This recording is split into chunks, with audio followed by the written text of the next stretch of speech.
Welcome to Moving Through and Beyond, a podcast dedicated to sharing inspired journeys of redefining life, vision, and purpose after immense hardship and grief. My goal with this podcast is to give you hope and to let my guest journeys inspire you to make the choice to keep looking up. I'm your host, Carey Conley. Hi, everyone. I'm Carey Conley, the host of Moving Through and Beyond podcast. And I am so excited to introduce somebody to you that is literally the party in the room when she comes in. Julie Jones is all of that and has her own show that she's going to tell us about that she's kicked off and has had quite a story. So, Julie, I appreciate you being here. Oh my gosh, I am so excited. Like, this is the highlight of my week. Yeah. Quite honestly, really, because I was been looking forward to it. And, you know, it's nice when you have your own podcast to actually be on other people's shows, because then you can kind of sit back and relax and just share your story. Right. So, Yeah. I'm excited. Well, you have a lot going on and have done a lot in your life, right? So just a little bit. Just a little bit. And you're only 24. I mean, how's that possible? Yeah. I'm loud and proud, and I will be 55 June 3rd of this year. Yeah. Hard to believe. Well, I turn 61 tomorrow. I know. And you look fabulous. Thank you. I was telling somebody earlier today, I realized that I'm like not, turning 60 was one thing, but now I'm in my 60s, right? So that's a whole different thing. So I'm embracing it. It's all right. I'm healthy. I'm happy with what I'm doing. So it's good. It is. And, but what's interesting is don't you look back, and this is part of what I want to talk to you about, Julie, because I know you've had a lot of different lifetimes of different things you've done, right? I look back and there are periods of my life where I think, wow, that just seems like a whole other lifetime for me. Right? It does. I mean, there are times where like I look back and I'm like, wow. And I can't even really remember all of it because, sometimes I don't remember what I had for breakfast, but let alone like what has happened throughout my all these different decades. And I almost feel like every decade was a new reinvention. And we just talked about that word, right? And that word just pops into my mind because it's like always learning and discovering. And I really, truly believe that the older I've gotten, the less that I worry about some of the stuff that I worried so much about when I was in my 20s. Yeah, so true. So true. Yeah, I worry a lot less about a lot of things that I worried about earlier on. Now I have different worries. Like I have grandchildren, right? It's a whole different game plan or game changer with having those little ones around again. Especially in this world right now. But so you have an interesting upbringing, and I would love for you to tell us a little bit about it. Well, my upbringing. So I am a former police officer is probably what you're referring to. So I was born and raised in Wisconsin, currently living now here in Arizona. And I had a very stable home with my parents. We all have our ups and downs. And people often ask, like, why law enforcement? And I really think that stemmed from the fact that my best friend growing up, her father was a police officer for the city of Milwaukee. And I didn't even know that was inspiring me until I was getting ready to choose college. And I had always been strong in math and science, and I was going to be a medical technologist. And at the 9th hour, I decided, no, I think I want to go into criminal justice. And originally, it was going to be Secret Service. That was where I wanted to go until they had a career fair. And I found out that you had to have like almost perfect vision uncorrected. And I was legally blind. I was 2,800 and 21,000 in my eyes. And so that prohibited me from following into the path of Secret Service. So, and then I had rose-colored glasses. So, with rose-colored glasses, I had an emphasis in corrections. And then this summer between my junior and senior year of college, I did a internship in a probation parole unit for sex offenders. And after I did that, I said, nope, I'm going to be on the road. I'm going to be on patrol. And that's what I did. I went into being on patrol and then SWAT team, some investigation. And I loved what I did at that moment. Yeah. How old were you then? I was right out of college. Okay. So graduated from college and moved right into that career. So that was pretty much all my 20s because back in 2000, when I moved here to Arizona, 2000, 2001, I was, barely 30 at that point. Wow. So, yeah. I have to honestly tell you, never in my wildest days had I ever thought about going into the SWAT team. You're the only person I know, female I know, that has done that. Well, and it's Fascinating. funny because, it's about enforcing rules, Yeah. but yet there's so much in my life that I'm a rule breaker. Yeah. And, so that is like Yeah. a dichotomy in and of itself. And I think it was the SWAT team because I felt like at that point in my life, I still had a lot to prove. Yeah. I had been bullied in both grade school and high school by women. And so I think that's another reason why I went into a male-dominated field.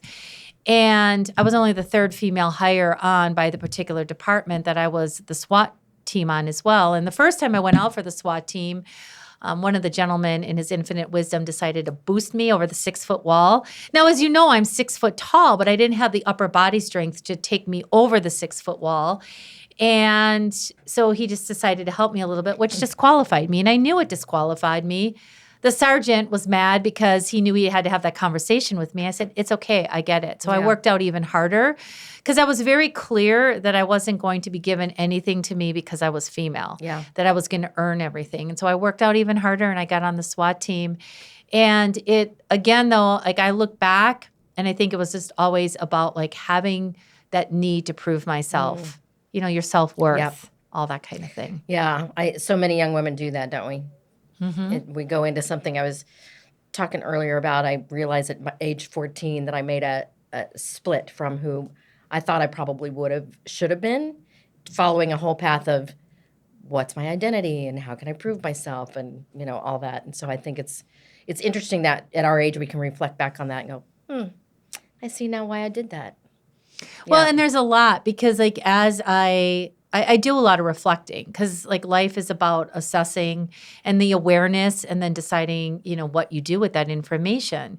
So knowing what I experienced in both grade school and high school is why I went to a male-dominated college, which also like being in a male-dominated college, and then like another incident that happened to me at that point was, I was date raped, in college because like I had never really done a lot of dating because I was bullied and I was so tall. So I'm 6 foot tall. And as I mentioned earlier, but a lot of the guys then didn't want to date me, especially if they were shorter than me. And a kind of funny story, like again, my first 2 husbands were shorter than me. So, but it's like how life unfolds. And then I went to that male-dominated college and so excited, and I started dating. And then, that incident happens. And I'm like, oh, well, now what? Then it's like, okay, but what's the life lesson out of this that, I get to take away from because I believe and have the philosophy it happens for us, not to us. Right. Well, it's a good perspective. Challenging. So how long were you on the force? Why did you decide to leave?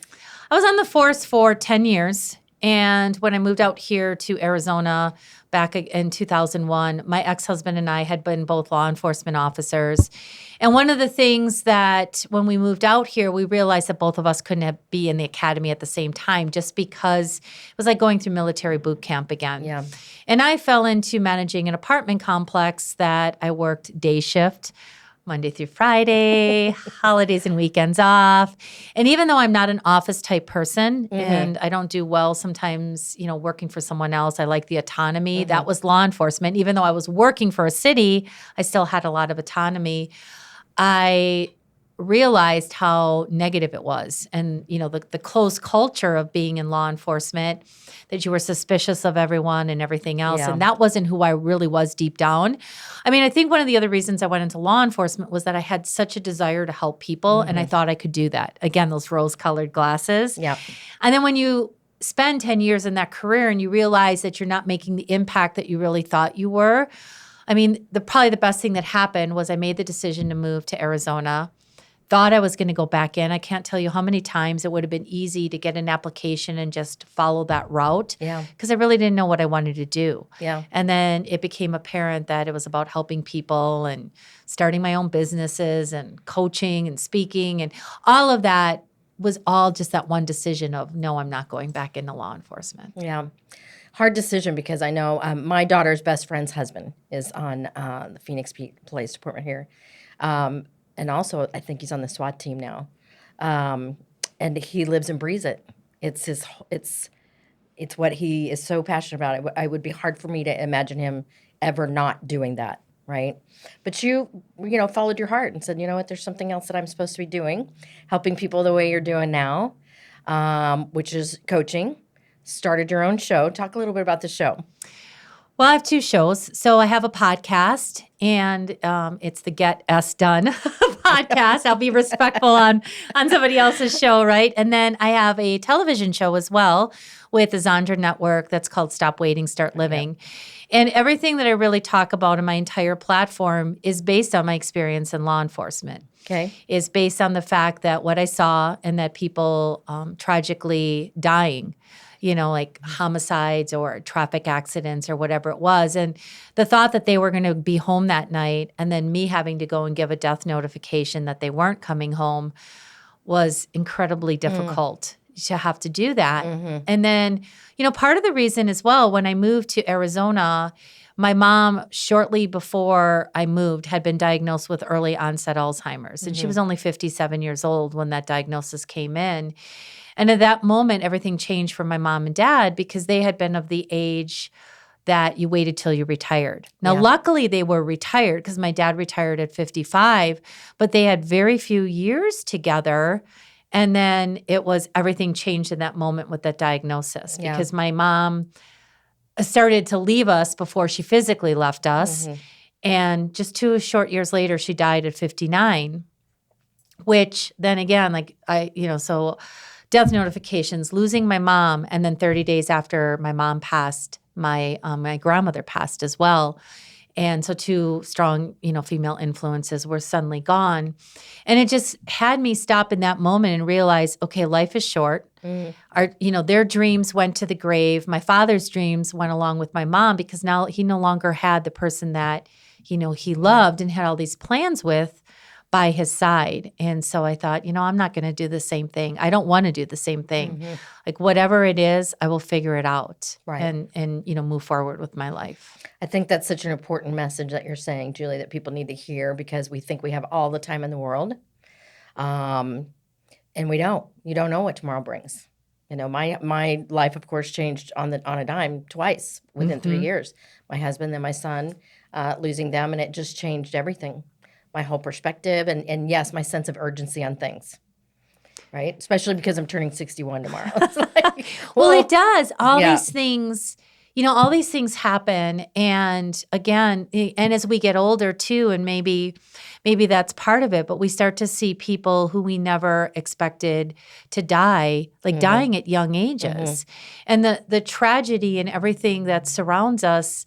And every single time that happens, it's a reminder of like, okay, what are you going to say yes to today? Because I am very clear and I live my life each and every day as if it was my last. Like I'm going to say yes to the things I want to say yes to and live in, for people listening in, it's not like my life is all sunshine, rainbows, and unicorns because I've had a lot happen.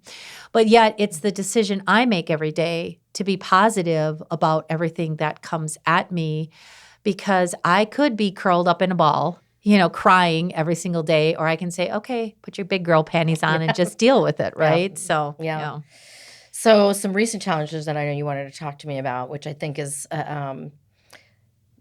really good timing to talk more about, is the choice that you've made to give up alcohol. So you want to share a little bit more about that? Yeah, so that's, that's a very interesting dynamic throughout my entire life. So my father was an alcoholic. And his parents were alcoholics. My mother's father was an alcoholic, and her sister was an alcoholic. So I always grew up with, a lot of alcohol in my life. And there was part of it that it almost seemed normal. My grandfather, who was an alcoholic, worked for Miller Brewery. And so they used to be able to drink on the job, right? Yeah. And then, my father, it was always like we had cases and cases and cases of Miller Lite in our house. It was like for him, it was like drinking water, right? It wasn't. Yeah. And so I just thought that was, how everybody and everything was. Sometimes I was embarrassed by, what he would do, but I just thought that was normal behavior, right? And then my first husband was an alcoholic, unbeknownst to me. What I thought was cool drinking behavior really turned out to be a much more significant issue. And throughout all of my life, I would drink. And, there would be times that I would black out, or maybe some of the things that I used to do that I wasn't most proud of, like looking back now in this, arena of reflection, I would see that those were times that I had been drinking and I was making poor choices that I probably wouldn't have done if I had been not drinking. Right. And so I guess a lot of it came to a head because right now I am currently married to a recovering alcoholic. But the several years of our life have been a lot of ups and downs, a lot of ups and downs. I mean, sometimes, I look back and I'm like, why did I stay? But it's probably because, again, it was happening for me to realize my own journey with alcohol. So back in November of 2001, my husband and I were at a wedding, and he had a massive seizure. It was related to the fact that he had stopped drinking for 4 or 5 days, and he was at the point that he wasn't able to do that. He was going through significant withdrawal. And he actually died at the wedding. They resuscitated him. Wow. And he, was brought back. They had the paramedics came. They had to charge his heart. He spent 5 days in the hospital, 2 of those in a medically induced coma because of the withdrawal and everything else that he was going through. And then there came a point where, like, he decided, based on a lot of our conversation, that he was going to go to rehab. And while he was gone, I started really at that point looking at my own use around alcohol. And then when they had like a week of family treatment, like I came down to his treatment facility and we were going to spend this time reconnecting and having honest conversations. They had asked us, but before they had even asked us, they had asked for like that week that we didn't drink. But prior to me going into our first conversation, I had already made the decision that I have an issue with alcohol as well. I used it as an emotional crutch a lot of times. I looked again at the times that I had been blacking out.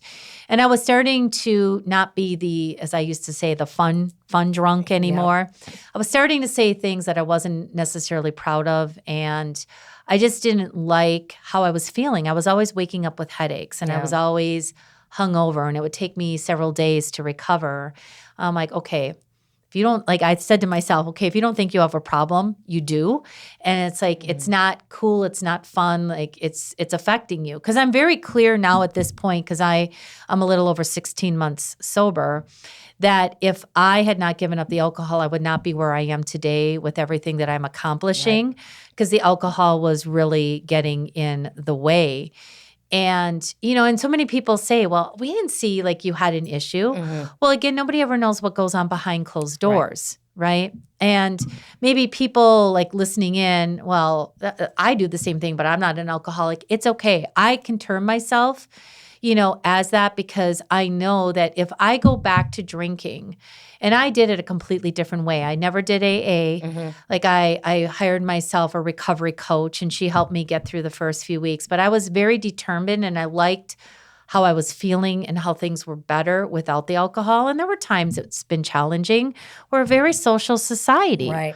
Like, hey, you want to do happy hour? Sure. And now I just grab club soda. Yeah. And so many places are now offering mocktails, which I just like. I like it not because I want to give myself the sense that I am drinking. I just like the taste better than like drinking water all the time. Like really, honestly, that's what it comes down to. Yeah.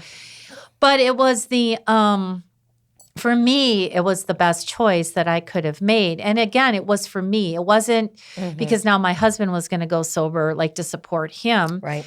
Because even when he was out of the hospital for like a short amount of time before he went into rehab, I was still drinking. But I started seeing the pattern of like I was using it as the emotional crutch to get me through. And then even when he was at rehab, and for me, there's no turn off. Like it's like, oh, I'll just have one glass and the bottle's gone, later that night. Yep. And then I would justify it. Well, I'm so big, it's not really impacting me. I'm tall. Like I can hold this, I can handle this. Yeah.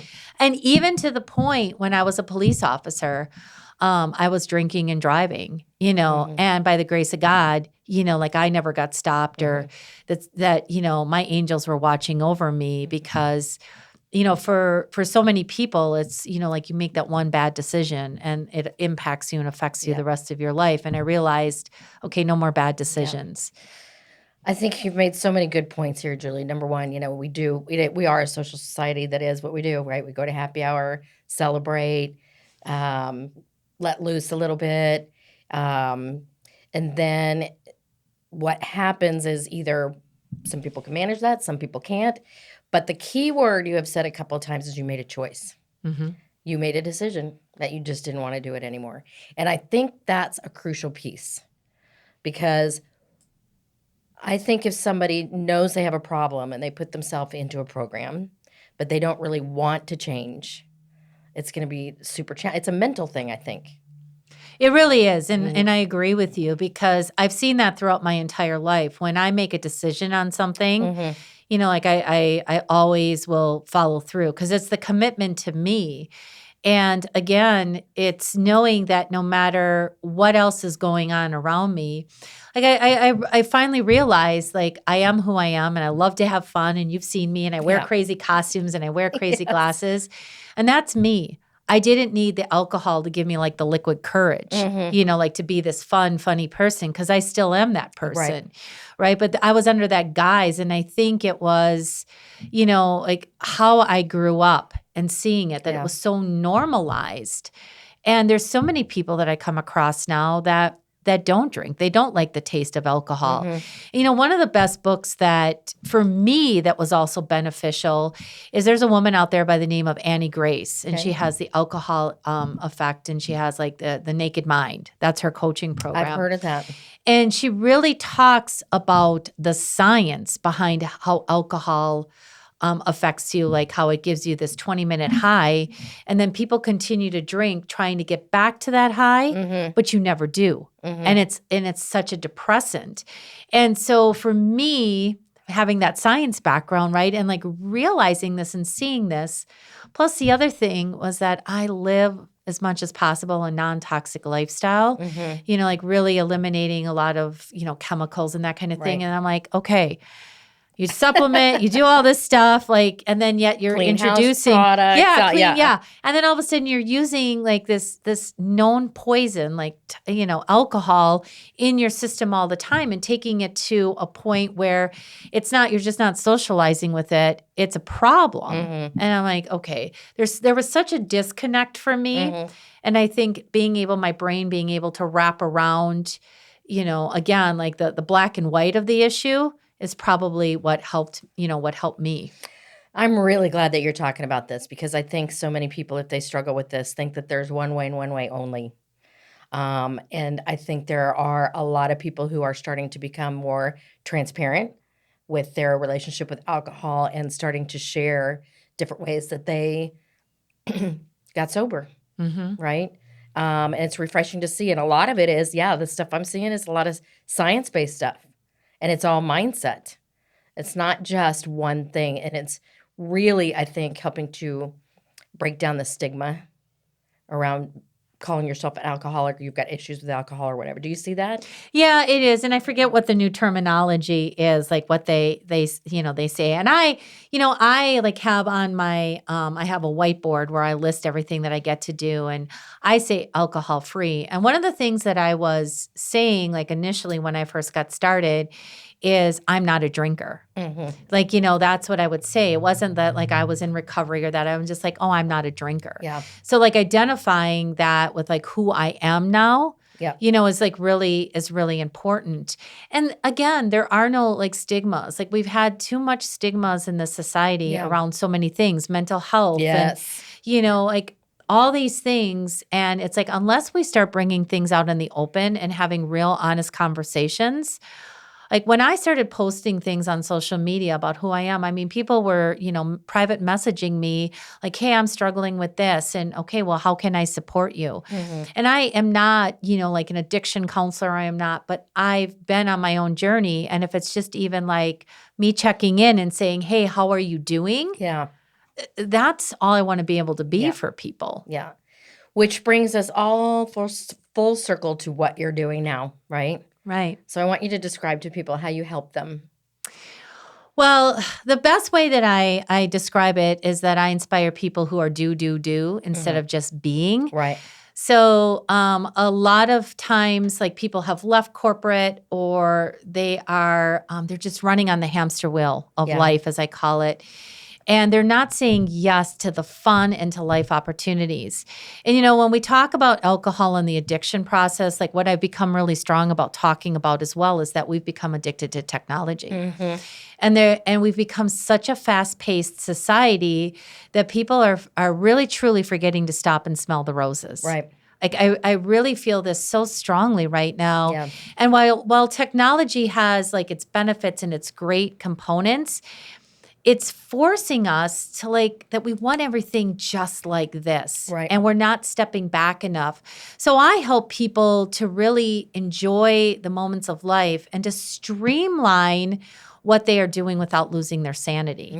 Like, how can you really enjoy life and stop worrying about that stupid to-do list? Because I'm not a fan of the to-do list. I know. I've been working on that for years myself, Julie. I know. Yeah. It's like, and there's so many things. And like maybe sometimes what I say to people will not always resonate, but a lot of it that does, So like with all my different platforms, again, if, the platform comes back down to stop waiting. We are not promised tomorrow. Yeah. Like, what is it that you could say yes to today? Like I don't have children, but like for those people who are listening in that do have children, if your children came to you and said, "Mom, like let's go and like swing on the swings," and you're thinking about your to-do list, stop it. Just go and say yes to swinging on the swings and see what doors it opens. Yeah. Because I believe in the stepping back and the less hurriedness and the quieting, that you'll find that you do have a lot more time. And stop scrolling. Like that's another one. Yeah. Get off the social media. So easy to do, isn't yes, it? it is. So easy. Especially if you're feeling isolated and you want to like check in and see what everybody else is doing. Yeah, not so good. I think it's I know you and me, right? And like we have an amazing tribe of women that we've surrounded ourselves with. And not only women, but men as well. And it's like I always tell people, if you are struggling, just like reach out to me. Right. It's not about coaching or anything else, but like if you just like need calling a friend, Yes. right? Yeah. Because we all need that. Yeah. And if the pandemic taught us anything, it was that, we're not designed for isolation, that we're really designed to be collective together as humans, all having this human experience. Yet so many people still want to do everything as the Lone Ranger, and that's just not working anymore. Yeah, it's not working. And, my focus, my heart really is on young adults, as you know. And I've been learning lately that statistically they are the loneliest generation. You would think it would be our age group or older, and it's really the kids and the young adults. And I think it has a lot to do with culture, what they've been through with COVID and social media. So whole different topic for a whole different podcast. Yeah, right? I agree. But that just gave me goosebumps when Yeah. you said that. And I totally agree with you is there's technology has taken the place over that human connection kind of component. You think you're connecting with people, but it's, somebody just said this the other day. It's not, Facebook, it's fake book. Yeah. Right? Like I love that term because everybody paints this really pretty picture and nobody, again, like even in my case, nobody knew what was going on behind closed doors with all the alcoholism and everything that I was, struggling with and struggling through in my marriage and stuff as well also. Yeah. So, yeah. Well, you are an inspiration, my friend. Well, thank you. You inspire me, and I know you're helping a lot of people. And I know you're doing a lot of really awesome things right now. So if there's somebody right now that is just moving through something similar to what you've been through, what would be maybe 2 tips that you would give them to do? I always remind people that like you are enough and you are not alone, right? So like reach out and just share with whoever that you want to confide in, like what is really happening, because you may find that they are going through the same struggle. It's in the opening up and reaching out to other people and letting people know like who you are, and the other thing is again like get off some of the social media. Yeah. Like I really do believe that we go to this place of comparison, like, oh my God, my life sucks right now. And look at how well they've got their life together. But again, like people are crying right now behind, closed doors and they don't know where to go. And whether you believe in the power of prayer, it's like if all you do is ask, like you just put up your hands and say, show me the way. Yeah. Like your answer will come. And sometimes it'll come from within you. Like the answers are within us. And I believe in a higher power, like that is often guiding. Just ask. Ask and put yourself out there and realize that somebody somewhere along the line is going to help you. Yeah. Well, it's good stuff, Julie. You are one of my favorite people to be with. I appreciate you being here. I love watching everything you're doing. So how people can find you? Easiest way, and I just have a brand new website, juliejones.biz, B-I-Z. I like to say I'm the one and only. So just make sure you find juliejones.biz. You'll see the big picture of me with the big spiky blonde hair. Can't miss it. You can't miss it. And reach out, Yeah.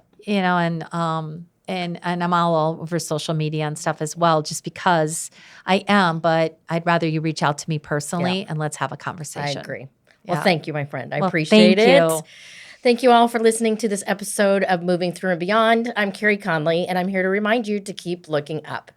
If you found this episode inspiring or helpful, please share it with a friend or a family member.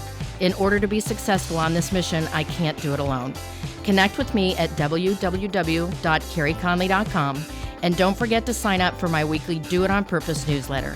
Let's build this life-giving vision movement together to end this epidemic, save lives, and create purpose.